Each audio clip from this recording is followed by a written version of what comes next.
tugende basoni mwe mugenda wabanda wendabanga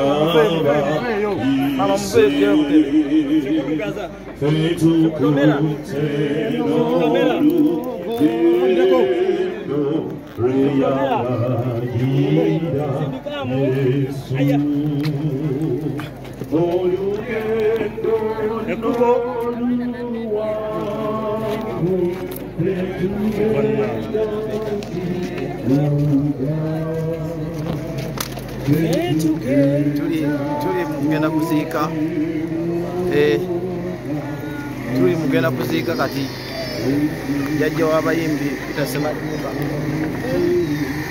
na sasa mteka mka speed bana wasajja banne matimba babere wakule ekubo aitawa wano wenyini wano wansi wa kola tuitawa ebuno kabale wano mbe yoko tuitawa damu watu oba malayo wali bwe damu wali ko watete wano tugene mpola soko salire mu dale vayo tugene mpola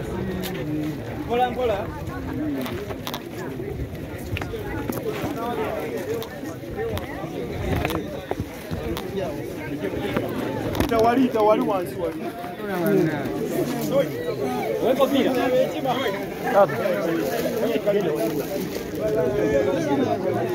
tufanye wapo mudema bega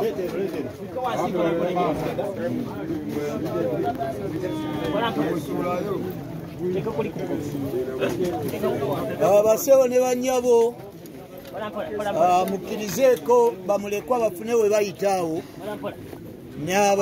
n'abazadde kitwanguyiza okulaba nga tusobola okuziika obulungi okuwerekera Moses ono mu kitiibwa katumuwe ekitiibwa ekisingiridde mukkirizeeko bakabona ba Katonda bayitewo mukkirizeeko namwandu ayitewo mukkirizeeko n'abaana bayitewo wakiri omulalo n'oziika nga tumaze naye nga namwandu ayiseewo n'abaana nekitusobole okutwanguyiza kyetugenda okukola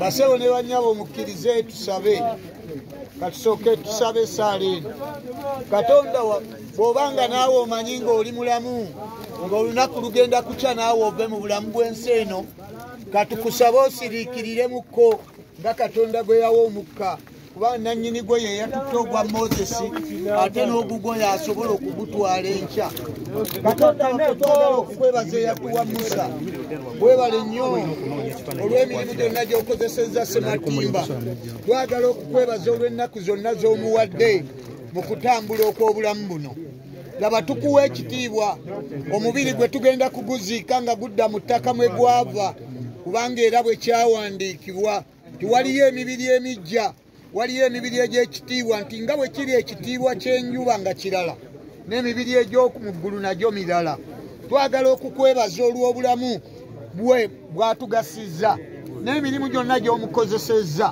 mu ssaawa eno nga tugenda okumuziika sibe ekimyu abaana sibe ekimyu namwandu sibe ekimyu ab'eŋŋanda zo bagumye mu nsonga efaanana bweti nga bamanyidde ddala nga gwowa era nga ggojjawo erinnya lyo lisigale nga lyebazibwa abasawo ne bannyabo njagala kusoma ekigambo kimu tulyoke tuziike Moses mu kitiibwa katusome ekigambo kino okiwulire nga naawe bagenda kukisoma mu kitundu kino eky'omu Bakolinso ekisooka essuula 15 olunyiriri luno olw'amakumi 40 kandusome bwe nnaaba nga tusobodde okuwuliziganya tuwuliziganye era waliwo emibiri egy'omu ggulu n'emibiri egy'oku nsi naye ekitiibwa eky'omubiri kirala n'eky'omu nsi muno kirala ekitiibwa ky'enjuba nga bwe kiri ekirala n'ekitiibwa ky'omwezi nga bwe kiri ekirala bwe kityo n'ekitiibwa ky'emmunyenye kirala kubanga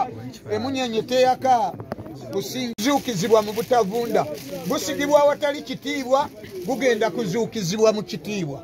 Basebo ne banyawo munzikirize, abali okumpi abali ewala tokasuka, kubanga buno obuntu nange kaali kankubye ate ne kandwaza, tokakasuka.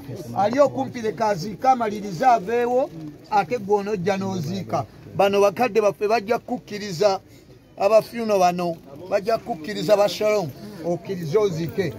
Kale katuyimba oluyimba bantu ba Yesu tulitwala enji obwakabaka obwa Katonda tulifugira wamu naye emirembe n'emirembe.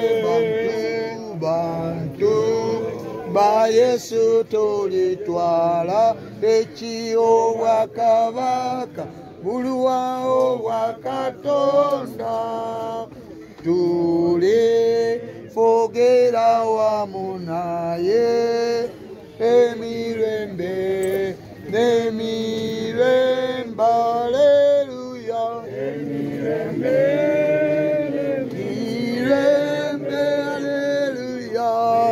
Mirembe na mirembe.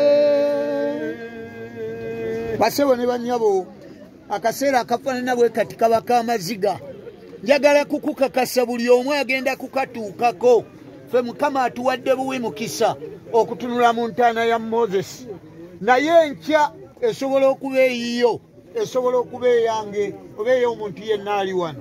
Njagala nga tugenda mu kaseera kano akalala, tuziike omubiri gwa muganda waffe ono nga tuguza mu ttaka mwe gwava, nga tugamba tyettaka mu ttaka, evumuvu enfuufu mu nfuufu, nga tulina essuubi ti Moses tulimulaba era nga tujaguliza Mukama waffe eyamuwa obulokozi, era bw'ayambadde bwagenze nabwo ng'ekyambalo eky'olubeerera, era nga tukkiriza ti Mukama agenda kumuzuukiza mu kitiibwa mu linnya lya Kitaffe n'Omwana n'Omwoyo Omutukuvu.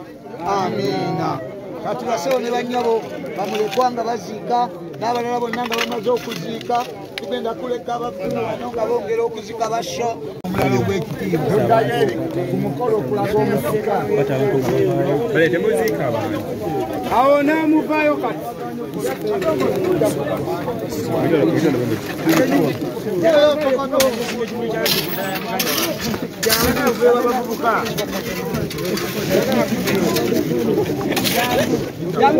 Mpola mu kitiibwa abavubuka muveeyo paka kajiike bagenda muleka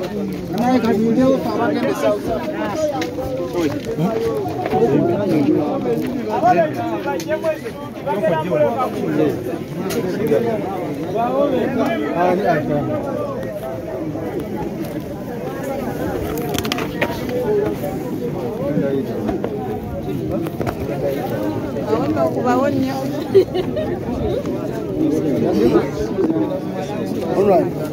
Yes, sir.